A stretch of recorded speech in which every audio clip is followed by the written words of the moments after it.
Muy buenas noches, Sergio. Buenas noches, Lucía. Buenas noches para ti y también para toda la audiencia de América Latina, el Caribe y el mundo que nos sintonizan en esta noche tan especial. Son tiempos de pandemia y muchos de nosotros estamos aislados en nuestros hogares.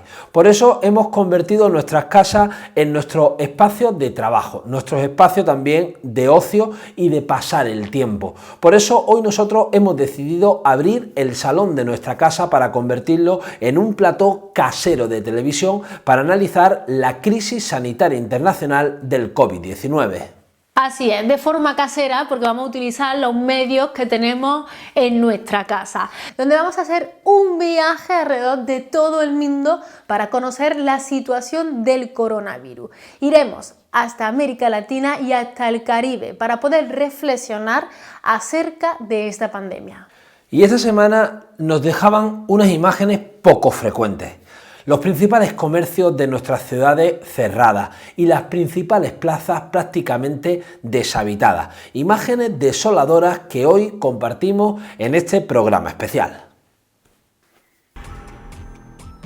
El saldo actual de la pandemia de COVID-19, según cifras oficiales, es de más de 526.000 personas infectadas, al menos 23.000 muertes y más de 122.000 personas que se han recuperado.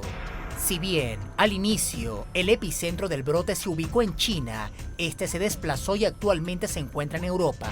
Los especialistas señalan que, de seguir la tendencia actual, un próximo foco de importancia será Norteamérica. Durante los últimos días, se ha registrado una aceleración exponencial de las infecciones provocadas por el virus, lo que ha provocado una nueva alerta de la Organización Mundial de la Salud. La pandemia se está acelerando. Tomó 67 días desde el primer caso reportado para llegar a los primeros 100.000 casos, 11 días para los segundos 100.000 casos y solo 4 días para los terceros 100.000 casos. En cuanto a los países más afectados, Italia y España han desplazado a China y hasta ahora son los países con mayor número de muertes ocasionadas por el virus. Italia registra más de 8.000 muertes y más de 80.589 infectados y España 4.154 muertes y 56.347 infectados, mientras China se ha estabilizado en 3.291 muertes y más de 81.000 infectados. La velocidad de propagación en Estados Unidos es la más alta del mundo, llegando a ser el país con mayor número de contagios.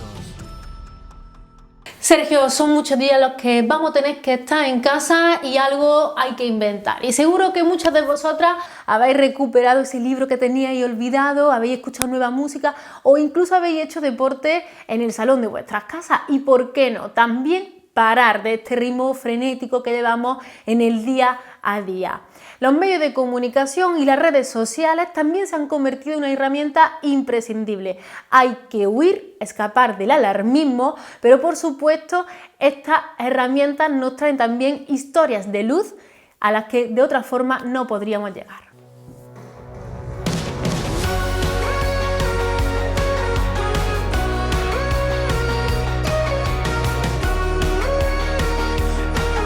Entrenamiento en casa, como las grandes estrellas del fútbol, acá con Liliana.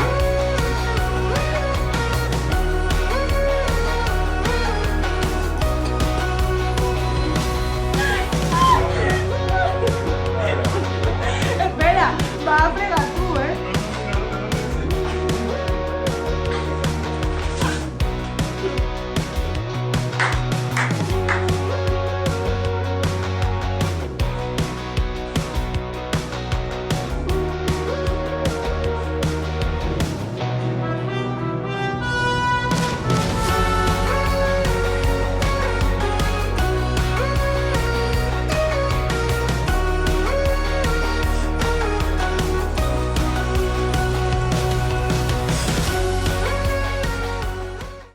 Esta crisis sanitaria arrancó en China. Por eso hoy queremos conocer más detalles de cómo ocurrió todo este fenómeno de la pandemia internacional del COVID-19.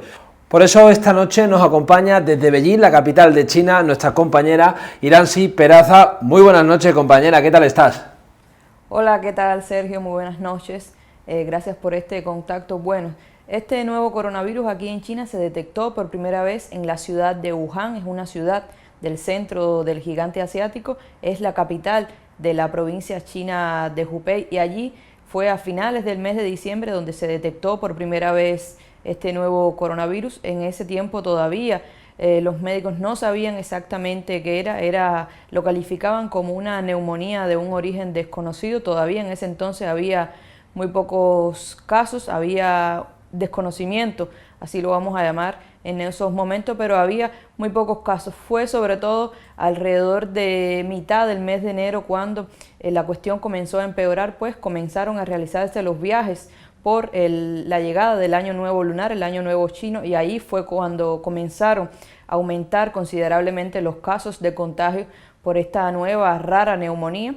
Y bueno, comenzaron las muertes y a partir de ahí fue que las autoridades de China comenzaron a tomar medidas mucho más drásticas para tratar de descubrir de qué se trataba y también evitar que aumentaran los contagios. China rápidamente, al principio debemos decir que los médicos de China pensaron que podría tratarse del SARS, del síndrome respiratorio agudo grave, que como sabemos afectó gravemente a este país y a la mayoría del continente asiático en el año 2003, pero enseguida, lo más rápido posible, determinaron que no se trataba del SARS, sino de un nuevo tipo de coronavirus, y ahí comenzaron las investigaciones. Los científicos chinos lograron aislar y tener rápidamente el ADN de este nuevo coronavirus para comenzar las investigaciones y tratar de aplicar los medicamentos para tratar de salvar la mayor cantidad de vidas posibles. Debido a que era un nuevo coronavirus, un nuevo tipo de neumonía, los medicamentos normales que se usan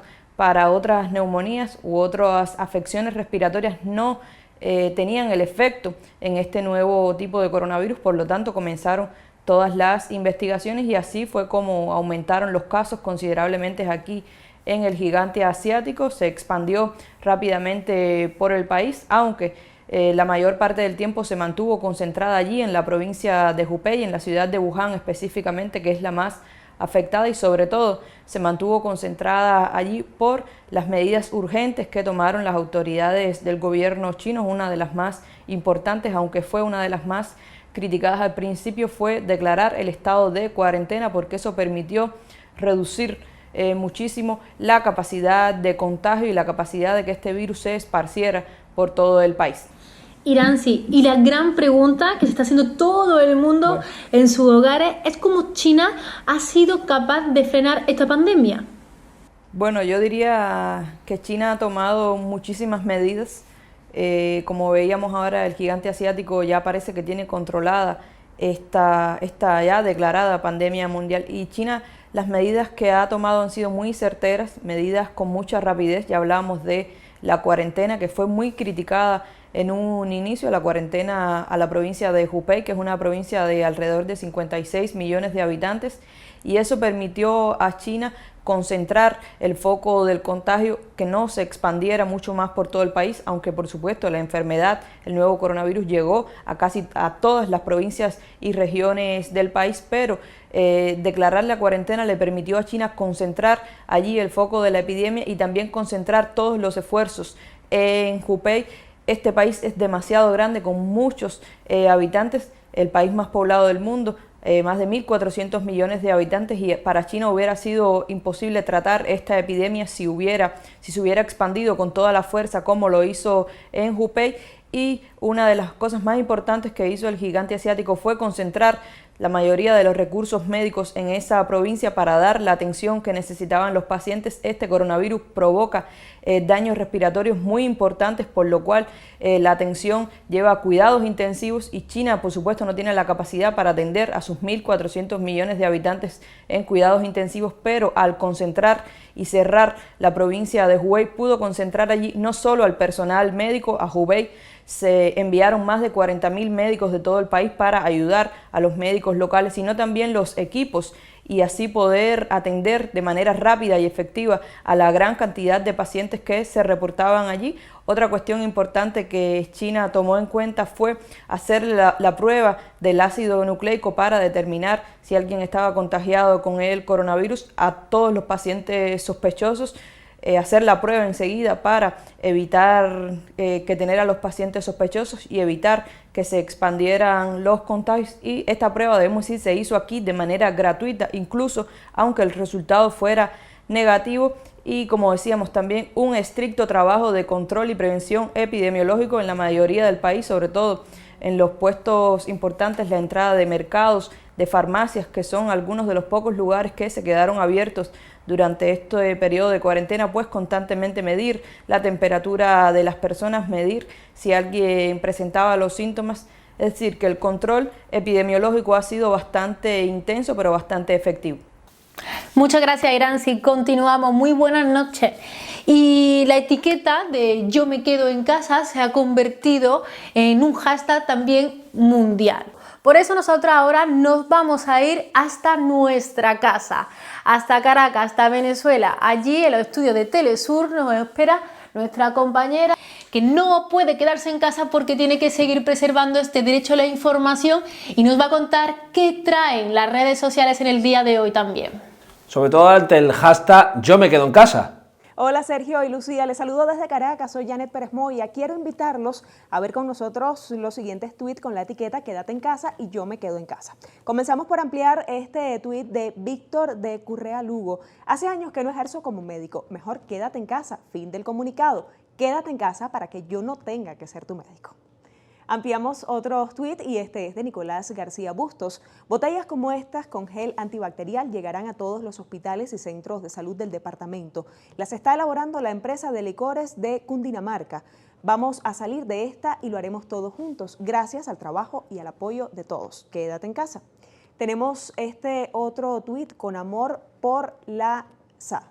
Con amor por Laza, dice este usuario, ante los tiempos de incertidumbre que México y el mundo sufren, diversas organizaciones de la sociedad civil que trabajamos por la salud y el fortalecimiento del tejido social, hemos decidido unir esfuerzos en la lucha contra el COVID-19. Amor por la salud de México, quédate en casa. Tenemos este tuit de TIC Sport Place. Compartimos los mensajes de grandes deportistas que están publicando en sus redes sociales para que todos tomemos conciencia. Vamos a ver este video. Hola a todos, quería mandarles un mensaje de concientización. Porque lo que hay en juego es la salud. Y con la salud, muchachos, no se jode. Pensando para uno mismo y pensando sobre todo para la sociedad. Así es como se gana. No salgas, quédate en casa, tomá conciencia y ser responsable. Protejámonos, protejamos a nuestra familia y a todo el mundo. Lo fundamental es quedarse en sus casas.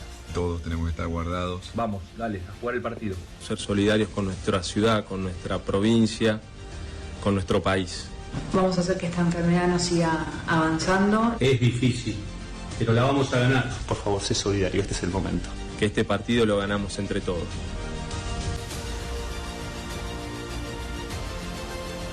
Con las etiquetas quédate en casa y yo me quedo en casa, todos podemos participar en las redes sociales, enterarnos de lo que se está publicando y también poner nuestras experiencias de esta cuarentena social colectiva. Gracias Sergio y Lucía por el contacto. El saludo para ustedes desde Caracas. Muchísimas gracias compañera. Vamos ahora entonces a hacer nuestra primera pausa y regresamos en unos minutos.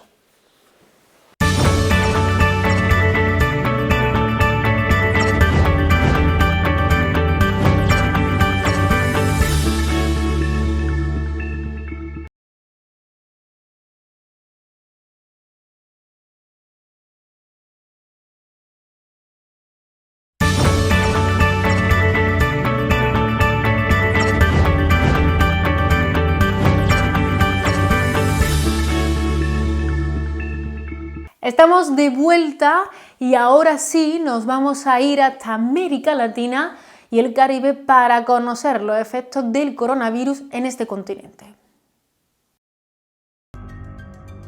Los reportes del COVID-19 para América Latina señalan que se han registrado más de 7.000 casos de infecciones y al menos 124 muertos, aunque está por detrás de las principales regiones de contagio en el mundo, Europa, Estados Unidos, Canadá, Asia y Oriente Medio. Preocupa la diversidad de posturas y respuestas que están dando cada uno de los países a la creciente amenaza. Una muestra de lo anterior han sido las declaraciones del presidente de Brasil, Jair Bolsonaro. El virus ha llegado y lo estamos confrontando y muy pronto pasará. Nuestra vida tiene que continuar. Se deben preservar los trabajos, se deben preservar los medios de vida de las familias. Debemos volver a la normalidad. Unos pocos estados y autoridades municipales deben abandonar la política de tierra quemada, la prohibición del transporte, el cierre del comercio y el confinamiento masivo. Brasil encabeza la lista de países afectados por el virus en la región, con 77 muertes y 2.915 casos de contagio. Le sigue Ecuador con 34 muertes y 1.382 contagios, y Chile con 4 muertes y 1.306 contagios. Una postura diametralmente opuesta a la de Bolsonaro en la región es la de Alberto Fernández, presidente de Argentina.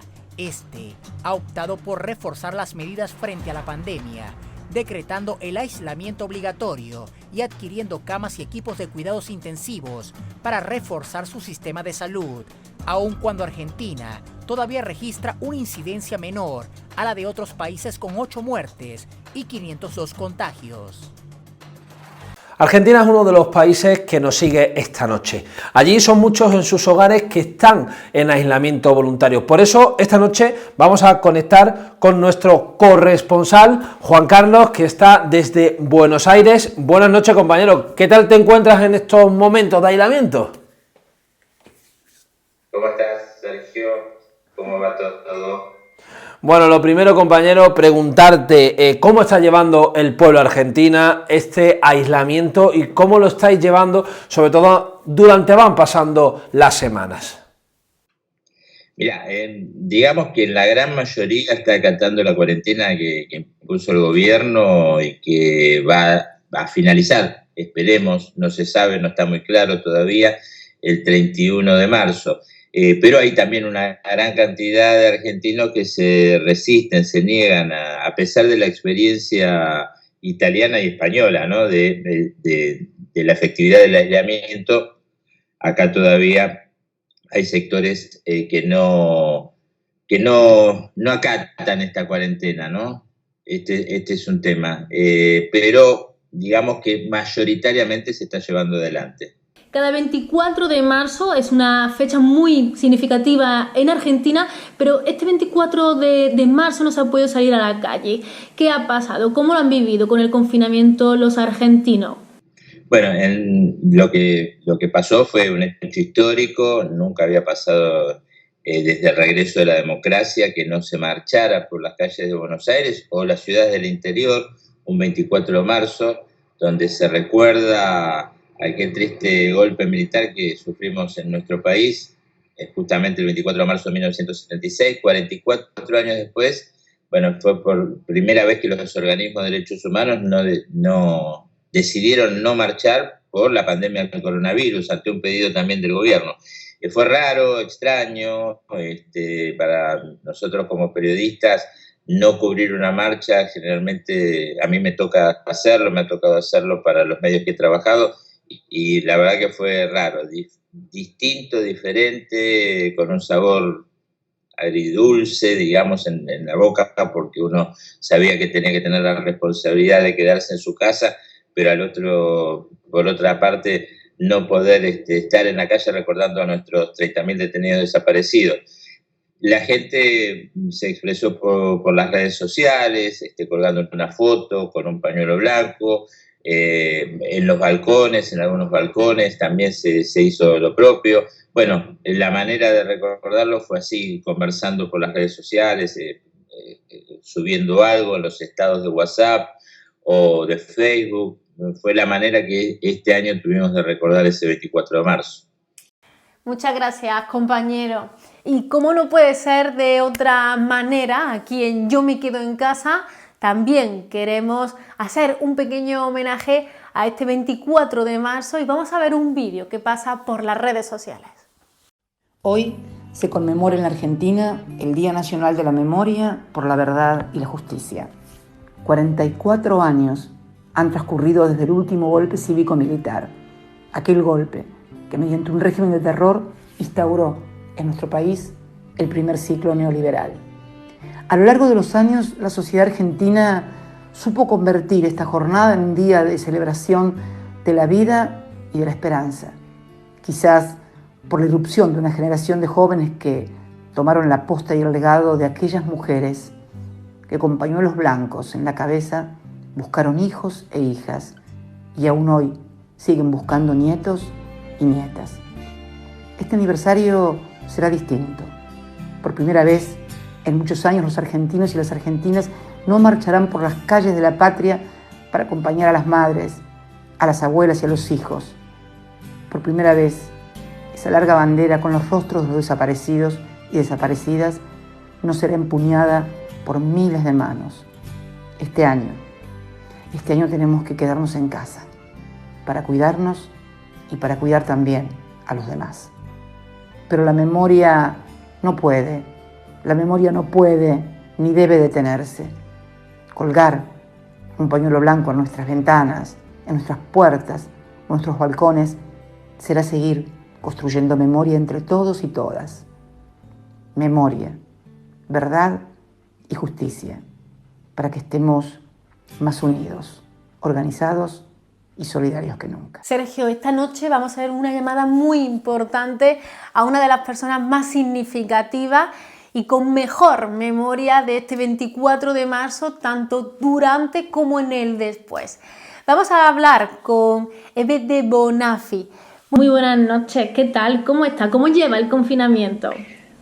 Bueno, me encuentro bien, muy bien de salud, y no es un confinamiento, es estar en mi casa, que la convertí en la plaza, es estar con mis recuerdos, con mis hijos, con mis plantas, con mis sueños, con mis esperanzas. Escribo, leo, pinto o tiro pintura arriba de un papel, cuido mis plantas, tengo muchas cosas para hacer. No me siento confinada, siento que estoy cumpliendo con un deber que me pide nuestro gobierno, que me quede en mi casa para cuidar a otros, no para cuidarme yo. Buenas noches, Eve. Bueno, preguntarte cómo has vivido este 24 de marzo, acostumbrada a salir con tus compañeras a la plaza. Bueno, eso fue muy triste, dejar la marcha de los jueves y dejar la plaza, la casa de las madres fue muy triste.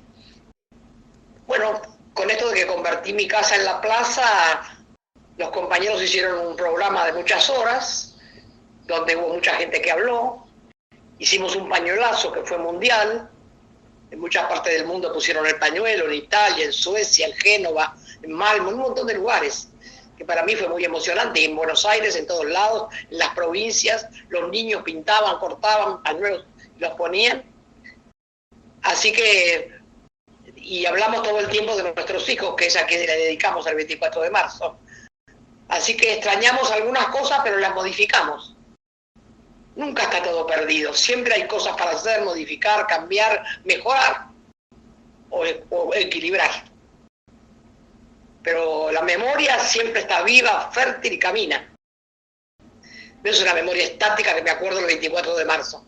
Nos acordamos todos los días de la vida desde que pasó lo que pasó. Claro que sí, Eve, y en estos momentos la única vacuna que tenemos es ese confinamiento, es quedarnos en casa. Y bueno, pero hay algunos mandatarios internacionales que han antepuesto la economía a la vida. ¿Qué mensaje tendría para ellos? Y sí, que van a tener que cambiar, porque ya el mundo cambió. Este maldito virus hizo que cambie el mundo. Y que ya China no es tan China, ni los cubanos son tan malos, ni el proyecto anticapitalista no tiene sentido. Creo que el capitalismo murió, lo mató el virus, y el mundo ya cambió, ya no es el mismo mundo. Y tenemos que mirarnos muchos en los chinos, un pueblo disciplinado, y en los cubanos un pueblo solidario, maravilloso e increíble. Así que, bueno, como diría Chávez, ¿no? Siempre hay para dónde mirar y hay cosas para aprender. No, yo quisiera agregar y decirle a todos los compañeros que tienen que estar en la casa, que no lo vean como un confinamiento, que lo vean, que se miren para adentro y vean qué cosas pueden hacer de nuevo. Hablar por la radio, ocupar las redes, escribir una pared, escribir la pared de la casa, la ventana, poner cosas en la ventana, pintar las ventanas de la casa, con frases, con lo que quieran, con lo que sientan. Inventen bosques con hojas de papel, escriban las paredes de adentro de su casa, pinten su casa pero píntenla como si fuera un bosque o como si fuera un ventanal o el mar. ¿Por qué no? Las paredes de la casa también se pueden convertir en un buen paisaje. Bueno, Eve, un placer tenerte esta noche aquí con nosotros. Muchísimas gracias. Sergio, ahora quiero que todas veamos el siguiente vídeo. Miles de personas en el mundo en este instante lloran porque nada volverá a ser como antes. Un frío distante los separa de la leña, del abrazo de los suyos, víctimas de la pandemia. Otros miles hoy se infectan, se despiden de la brisa, paraliza la noticia, duele y es una paliza. Y otros tantos que no perciben el drama. ¿Cuántos lo darían todo por dormir hoy en su cama? ¿Cuántos creen que es posible que no pisarán su sala nunca más? Porque el rapaz virus ya superó sus alas. Contagio monta la melodía en sus arpegios. Y hay quien no ve que posee el más grande privilegio, que es estar en su casa. Un derecho mientras parte de la raza caerá al no tener techo. Y no es de valientes salpicar en el veneno, exponiendo a la muerte a tus hijos e hijos ajenos. No existe el lado bueno del que sale y hace alarde, porque el miedo lo atraviesa y en el fondo es un cobarde que se vio mucho más cerca del abismo. Y no tolera la idea de charlar consigo mismo. Doctores y doctoras, enfermeros y enfermeras se la están jugando entera, activando la palanca. Héroes de primera en el minuto. Bueno, a través de la música, de letras como esta, es muy importante que se analicen y que se reflexionen sobre lo que estamos haciendo también en este mundo. Vamos a dar primero la bienvenida a Daniel De Vita. Muy buenas noches, ¿qué tal? A este rapero argentino que nos acompaña esta noche. Muy buenas noches, ¿cómo estás? Saludos para todos por allí. Bueno, este tema, Daniel De Vita, que habla de una realidad que estamos viviendo ahora, queremos saber si está escrita desde la cuarentena, desde estos días. Sí, claro, por supuesto. Creo que ese son un plus que tienen las canciones cuando el que la está escribiendo, el que la graba, el que la lanza, está viviendo exactamente la misma situación que el que la está escuchando en cualquier parte del mundo. Y sí, claro. Esto de confesiones de cuarentena tiene que ver con eso, con qué cosas salen cuando uno no puede salir de casa, cuando uno está aislado, cuando uno se encuentra con situaciones que no vive cotidianamente, y era un poco contarlo desde un aspecto personal por un lado y colectivo por el otro, que es lo más importante, y tratamos de interpelar eso del sufrimiento, de mucha gente quejándose o sufriendo la cuarentena, y en el peor de los casos violándola y metiéndose en problemas, de qué privilegio que es tener un techo, que es tener un hogar, y también que hay un montón de gente poniendo el pecho, fuerzas de seguridad, personal de salud, la gente de la industria de la alimentación, que se está exponiendo al virus para que uno pueda quedarse en casa y cómo no valorar eso, ¿no? Daniel, tú hablas en tu canción de héroes, hablas de algunos de esos héroes. Estamos viendo como en más de 180 países de todo el mundo se propaga este virus y cómo los médicos y la sanidad se ha convertido en una herramienta prácticamente básica para combatir este virus. No sé hasta qué punto los verdaderos héroes de esta pandemia son hoy los médicos de la sanidad pública. Por supuesto, por supuesto. Lo decimos en la canción y también se dan estas justicias poéticas, si se quiere, sobre todo con el caso de Cuba, de cómo son embajadores de la solidaridad entre los pueblos, de la medicina, de cómo se presenta de manera heroica siempre el costado más bélico de los pueblos, del armamento, de la capacidad de combate, de invasión, y de repente este paradigma de cuando viene un enemigo que es así de chiquitito que no lo puedes ver, ¿dónde están realmente los héroes? Y ahí Cuba se levanta como un gran ejemplo. Y después poner en valor a la salud pública, que me parece lo más importante. Y en un momento donde el mundo machacaba constantemente nuestra cabeza, donde lo público, donde el populismo, donde hay que abandonar esos paradigmas, cómo hoy por hoy lo único que puede salvar a la humanidad es la salud pública y esos recursos humanos que no se miden como miden ellos en esos balances, donde tienen que cerrar los números y después lo que le pasa a las personas que queda en un segundo plano.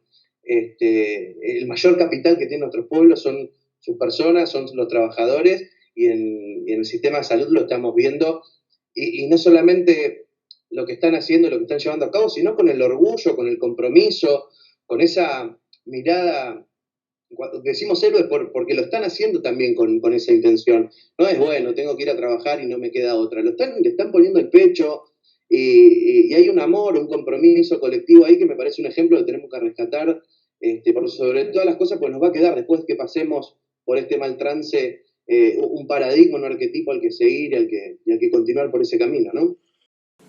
Durante tu canción hablas de muchas cosas, de esas realidades, de la importancia ahora en la que tenemos también para reflexionar durante este tiempo, pero también de la importancia de estar unidos y de lo importante que son las personas que nos acompañan durante esta cuarentena. Lo vamos a redescubrir mientras que llegan esos abrazos reales. Bueno, pasan dos cosas. Primero, puertas adentro de casa, de empezar a valorar esos pequeños detalles que a veces por la rutina y por la costumbre uno los da por sentados, y el aprovechar el tiempo para compartir con la familia, para escuchar a sus hijos, para hablarle a sus hijos, para compartir tiempo con tu pareja si tenés el privilegio. Y también lo digo en la canción, hay mucha gente que quizás está sola pasando esta cuarentena, y de encontrarse consigo mismo, de empezar a encontrar un montón de cosas, los tiempos para llevar a cabo un montón de actividades que esta locura de vivir constantemente corriendo no te deja. Y después con la canción se da otro paradigma que tiene que ver con el afuera, porque es un proyecto colectivo que hicimos por un lado con la gente del Estado.net, con Gonzalo Sánchez de allá de España, con Giovanni López desde Ecuador, y con la gente de acá de Viralizando la Verdad, que es uno de los medios más importantes de difusión de contenidos en redes. Y fue un trabajo que hicimos desde Argentina, con España, con Ecuador, colectivamente, sin poder vernos, sin poder darnos la mano, pero lanzando todo un contenido al mismo tiempo. Digo, y se da esta charla con vos. Entonces, de encontrarle a este encierro y a este aislamiento esa gran paradoja de estar más juntos y más cerca que nunca, ¿no? Bueno, Daniel, gracias por atendernos esta noche. Sobre todo, gracias también por compartir que la vacuna, la única real que tenemos hoy, es quedarse en casa. Así que muchísimas gracias, compañero, y un fuerte saludo. Por supuesto que sí. Un abrazo, mucha conciencia, cuidarse mucho. Lucía, hacemos ahora nuestra segunda pausa y al regreso volvemos con más historias en Quédate en Casa.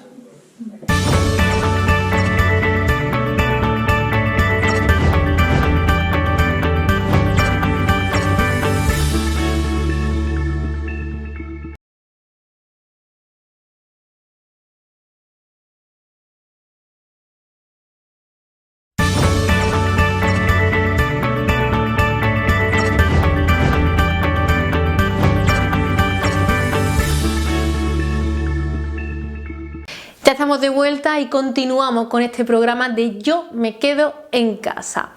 Durante estos días solamente hemos escuchado hablar de coronavirus. Hemos escuchado sobre cifras de personas afectadas y también personas que han fallecido. Sin embargo, ahora nos vamos a ir a uno de los lugares más afectados por esta pandemia. Nos referimos a Italia.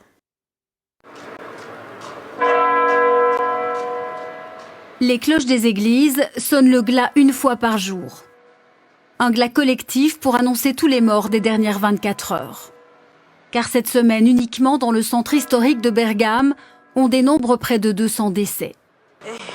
Cela ne s'explique pas. C'est la punition de Dieu.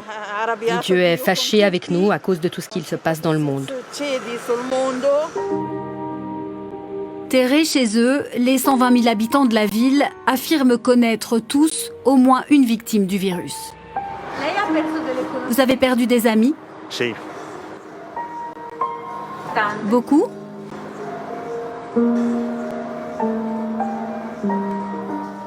No. C'est difficile pour vous, les plus âgés. Sí. Je ne me l'explique pas. Même les scientifiques ne nous donnent aucune réponse pour le moment sur le nombre de morts.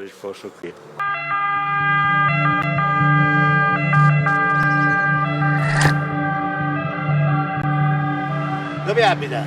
E cosa fa qui adesso? Ma lei deve stare a casa, io non può uscire.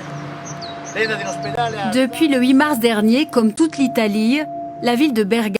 Bueno, y pueden seguir viendo esta crónica en nuestro Facebook, en Telesur, donde estará completo. Es una crónica desde Bérgamo, el norte de Italia. Pero ahora queremos acercarnos de nuevo a la solidaridad internacional y en concreto al norte de Italia, donde esta semana han llegado los más de 50 médicos y enfermeros cubanos que van a hacer frente a la pandemia internacional del COVID-19. Nuestro país no lanza bombas contra otros pueblos, ni manda miles de aviones a bombardear ciudades. La certeza de que en primer Nuestro lugar, país no posee armas nucleares, ni armas químicas, ni armas biológicas. Las decenas de miles de científicos con que cuenta nuestro país y sus médicos han sido educados en la idea de salvar vidas. Estaría en absoluta contradicción con su concepción poner un científico o un médico a producir sustancias o bacterias o virus capaces de producir la muerte a otros seres humanos. Bueno, y los números y las cifras han aumentado en estos últimos días, pero parece que la información siempre se ha centrado en las personas afectadas y fallecidas. Por eso hoy tenemos a Jacqueline, con la que queremos hablar y conversar cómo ha sufrido este COVID-19. Ya es personal de sanidad en Italia y ahora ya negativa en el test, aunque sí fuiste positiva. Lo primero, ¿cómo te encuentras? Hola, sí, muy bien, con unas ganas de empezar a trabajar. Bueno, lo primero que nos gustaría que nos contase cuáles fueron los síntomas de este COVID-19 que se propaga por el mundo. El primero es la fiebre. La fiebre que te viene, puede que sea de 37,5 a 38 hasta 39. Después te vienen unos dolores de hueso, un frío, parece una esponja vuelve tu cuerpo. Los huesos más que todo. Estuve con 4 chompas, con 4 jaquetas. Igual sentía frío, sentía un frío fuerte. Después viene tantas veces a otras personas, viene aunque con la tos, un catarro fuerte porque inicia de la garganta, es esa que nos ataca. Jacqueline, te vemos estupendamente, pero ¿cómo ha sido todo ese proceso de recuperación? Mire, yo te hago un porcentaje. Los primeros días emocionalmente ya era devastada al saber que tenía que era positivo. Emocionalmente ya el 100% era a tierra. Pasado eso, después de los 10 días, el 25% ya lo he sentido aliviarme. Pasado otro día, sería el 12 días, después de 12 días, otros 25 días, otro el 25% de mejoría. Después, el 14 días, lo he sentido como me hubieran levantado todo el peso, todo que tenía, todo ese que me apretaba, ya no tenía. Me he sentido libre. De hecho, más hoy día me siento bien siendo. Era un día lunes, era fantástica. Y el día martes tenía que hacer el análisis. Fui al donde trabajo, me lo hicieron. Después de 2 días me dieron esa noticia. Un poco muy difícil porque tenía tanto miedo de contagiar a mi familia, a mis hijas, y entonces uno que me he encerrado en mi cuarto, agradezco al Señor que cada una de mis hijas tienen sus cuartos y entonces ellos igual se han encerrado. La única quien estaba cerca era mi hija de 7 años que no sabía cómo hacerle entender, pero siempre poniendo la mano, está ahí 1 metro, ha sido muy dura, muy dura. Nos alegra verte recuperada y prácticamente al 100%. Imagino que ya también incluso pensando en trabajar y en volver al hospital para seguir curando a los afectados. Ir a trabajar, ayudar es lo que me gusta tanto mi trabajo y quiero regresar a trabajar. Si nos gustaría que nos hiciese algún tipo de recomendación para evitar el contagio entre nosotros de este virus. Son pequeñas cosas, pero que se debe hacer una costumbre, una virtud de todos los días. Por ejemplo, cuando parece que te viene, cuando tienes el COVID, lo llamamos, o el coronavirus, lo llamamos, como se puede llamar, te viene el instinto de frotarte los ojos, parece que te atacan que a la vista, porque es aquí. Era intocable, me lo recuerdo, yo me lo hacía así, me dolía, parecía que quería estallar. Y entonces yo decía, y te venía de frotar, te viene un escozor aquí, y así, y es ahí que yo al rato ¿qué debo hacer? Porque de ahí que tú te has tocado la vista, tocas la copa y le das a tu hija, es ahí donde hace el contagio. Y mi hija va a ir a otra persona y así se hace la cadena. Por eso recomiendo tanto, lavarnos las manos. En el caso que no puedes, estás haciendo, siempre yo tengo, en todo lado tengo desinfectantes, me paso alivio, no hago tanto el contagio. Pero después cuando estoy cerca al baño siempre me viene de lavarme las manos, y estar distante. Si estamos en cuarentena, alontanarnos de nuestros hijos, no quiere decir encerrarnos. En el caso que tú no tienes la tos, puedes vivir con tu familia, solo que estar 1,5 metros de distancia. Las cosas que tú tocas, desinfectarlo. Tu ropa, lo lavas con lavandina, estas cosas. El baño que tú lo usas, meterlo a una solución. No es necesario comprar unos de marca, los detergivos. Basta la lavandina un poco y el doble el agua y lo desinfectas donde tú tocas. Es agua y lavandina, es el mejor y es económico.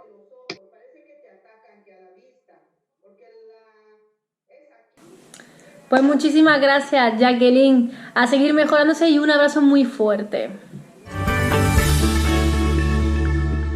El secretario general de Naciones Unidas, Antonio Guterres, presentó este miércoles un fondo de $2.000 millones ideado para aliviar la crisis producto de la pandemia de COVID-19 en países con mayores dificultades logísticas para hacer frente a la contagiosa enfermedad. La instancia multilateral priorizó a 24 países que serán los destinatarios de los créditos provenientes de este plan, donde destacan naciones como Siria, Somalia, Camerún, Afganistán, Colombia y Venezuela, entre otros territorios de economías en desarrollo. Lo peor que podría pasar es suprimir la enfermedad en los países desarrollados, pero dejar que se propague como el fuego en el mundo en vías de desarrollo, donde se producirían millones de transmisiones, millones de personas morirían y el riesgo de mutación quedaría allí. Lo que significa que el virus podría reaparecer, de manera que incluso las vacunas, que espero se desarrollen pronto, no podrían detenerlo nuevamente. Por lo tanto, es un beneficio para los países desarrollados apoyar al mundo en vías de desarrollo en esta lucha. La totalidad o al menos la mayor parte de los 24 países de la lista han sido países golpeados por la guerra. En el caso de Siria, Yemen, Sudán, Irak y Libia han sido invadidos por fuerzas estadounidenses y sus aliados de la OTAN. También resalta el caso de Venezuela, cuya economía es asediada por una serie de medidas coercitivas orquestadas desde Washington y que se han mantenido pese a la pandemia. Contradictoriamente, el país caribeño ha sido uno de los más exitosos en gestionar la crisis.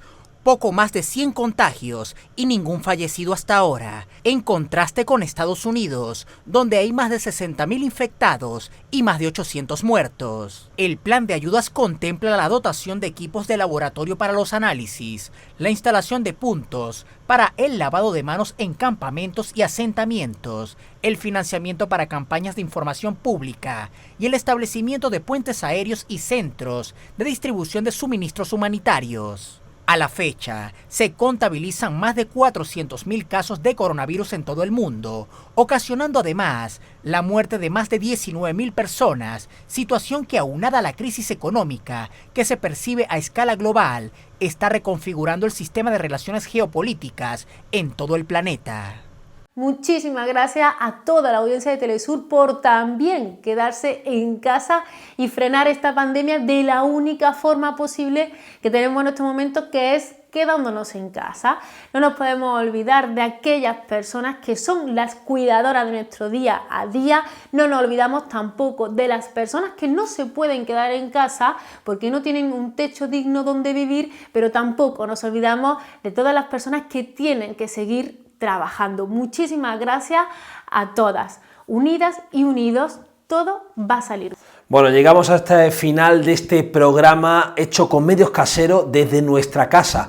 Casas que se han convertido, como dice Lucía, en la única vacuna para parar esta pandemia internacional. Recuerden que las autoridades sanitarias nos recomiendan que nos lavemos las manos con frecuencia, que no las llevemos a la cara, ni a los ojos, ni a los oídos, y sobre todo que tratemos de no colapsar la sanidad pública en nuestros países. Para ello, la gran solución es, como hemos hecho esta noche, quedarnos en casa como han hecho muchas personas en todo el planeta. Recomendación de los sanitarios de la sanidad pública que siguen enviándonos un mensaje mientras ellos siguen trabajando en los hospitales para frenar esta pandemia internacional. Por eso hoy nos despedimos con esta música y este vídeo donde los sanitarios le enviamos este fuerte aplauso desde nuestros hogares. Buenas noches.